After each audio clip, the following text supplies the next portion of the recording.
Vamos falar rapidamente da América Inglesa. Então, assim, pegando ali do que seria do México para cima, mais ou menos, é onde eles vão fundar as primeiras colônias inglesas. Observem a data, ó, 1580.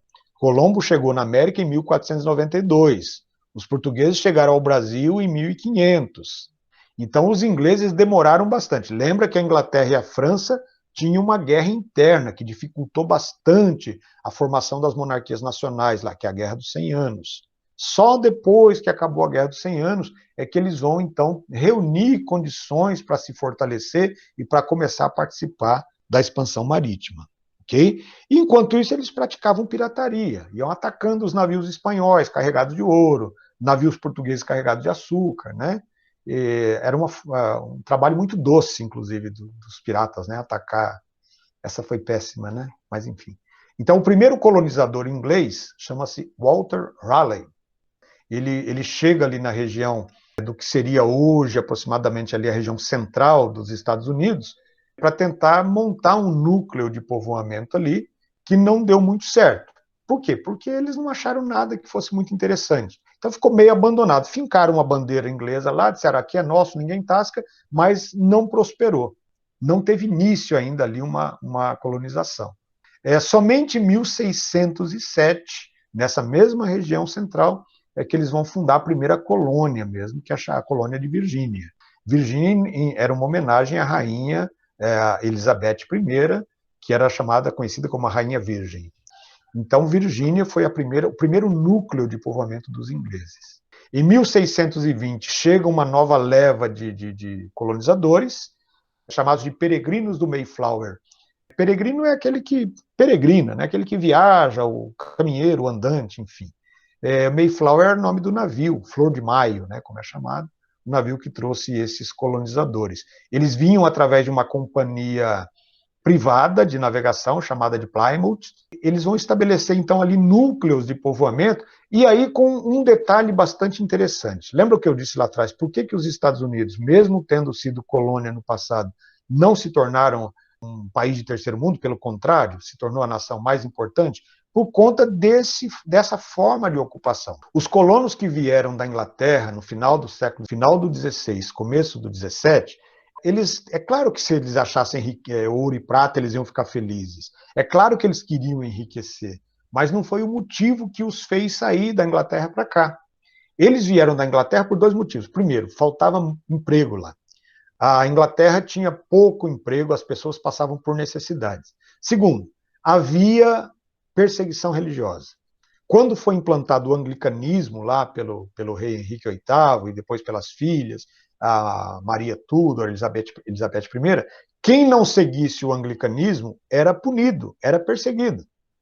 Então, o que fez a rainha Elizabeth? Ela disse assim, olha, vocês querem cultuar outra religião, não querem ser anglicanos? Tudo bem. Então, lá na América, lá no Novo Mundo, como eles chamavam, né, tem uma colônia lá fundada pelo Walter Raleigh. Não é lá grande coisa, mas se vocês forem para lá e povoar aquela região, vocês vão ter liberdade. Vocês vão poder seguir a religião que vocês quiserem lá. Então, por isso que se diz que esses primeiros colonos eram refugiados religiosos. Eles saem de lá, da Inglaterra, em busca de liberdade religiosa que eles teriam tranquilamente aqui na América. As terras da América da América do Norte não eram cobiçadas, primeiro, porque não tinha ouro nem prata. Tinha, mas eles só vão saber disso muito tempo depois. É mais ou menos como aconteceu com o Brasil. Vai ter a chamada corrida do ouro deles lá muito tempo depois. Inicialmente, no litoral, eles não acharam ouro e prata. Então, não interessava. Não interessava sequer para fazer agricultura, como aconteceu com Portugal, aqui no Brasil. Porque as terras da América do Norte são tão frias quanto as terras da Europa. Elas estão praticamente na mesma latitude. O clima é muito parecido. O que era possível plantar aqui na América era possível plantar também lá na Europa. Então, não era uma saída viável para se fazer uma colonização de exploração. Então, o rei, os comerciantes, os burgueses, não se interessaram muito pelas terras e disseram, olha, estão lá, quem quiser ir morar lá, que vá, por sua conta e risco.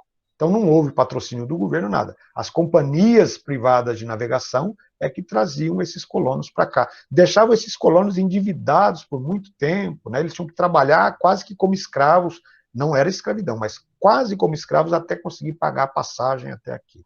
E assim foram sendo criados colônias religiosas. Os líderes eram líderes religiosos, pastores, né, que tinham muita influência sobre o povo e tal. Então, esse modelo, essa forma de ocupação, principalmente nas colônias do centro e do norte, das 13 colônias. Eu vou mostrar um mapinha já já para vocês. Característica, olha só, bem diferente do que aconteceu no Brasil e nas áreas de plantation, né?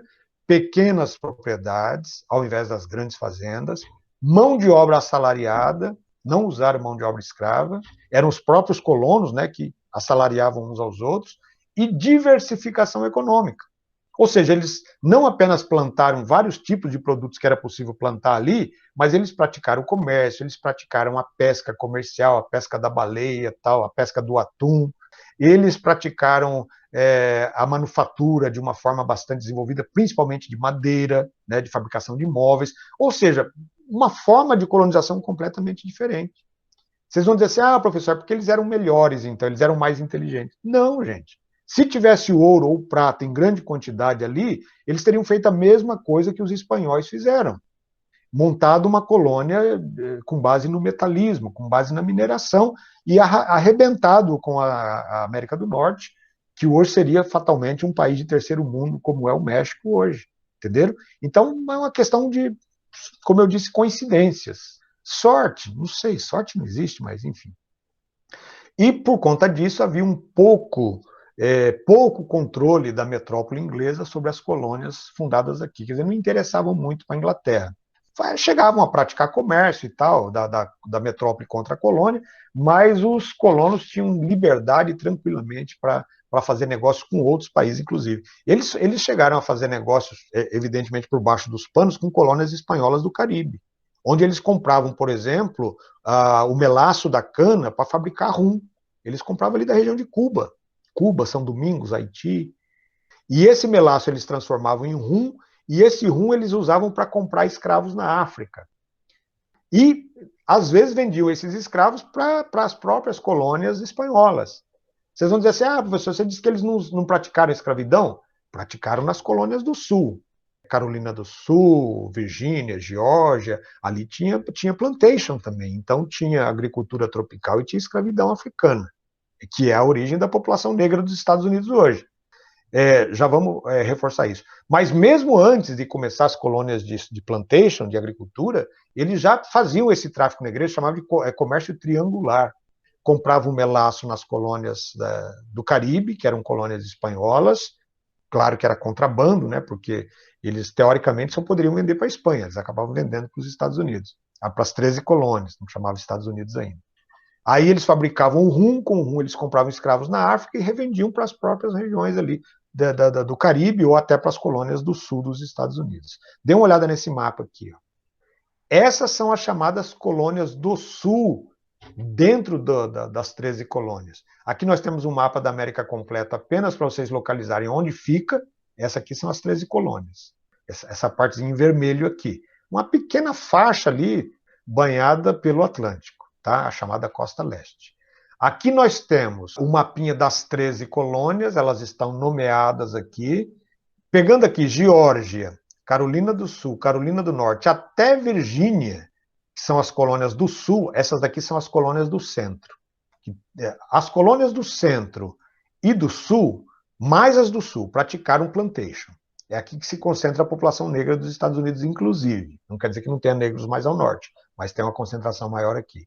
As colônias do norte, né, Connecticut, Rhode Island, Massachusetts, New Hampshire, toda Massachusetts tem duas colônias com o mesmo nome, né? Estava com a mesma empresa colonizadora. Eles faziam aquele modelo de colonização que a gente chama de ocupação de colonização e não de exploração. É colonização de povoamento, onde eles não tinham esse objetivo de vir para cá, enriquecer, ganhar muito dinheiro e voltar para a Inglaterra.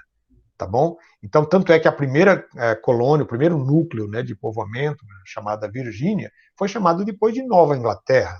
Nova Inglaterra porque era o novo lar deles. Então, olha só, a forma de ocupação aqui das colônias do Sul.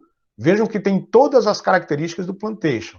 Modelo de plantation. Eles vão plantar um produto tropical, destaque para o tabaco, que é a fabricação, para fabricar cigarro, o anis, que é a erva doce, fazer chá, índigo, que é uma planta da qual se faz tinta para tingir tecido azul, e o algodão para fazer tecido.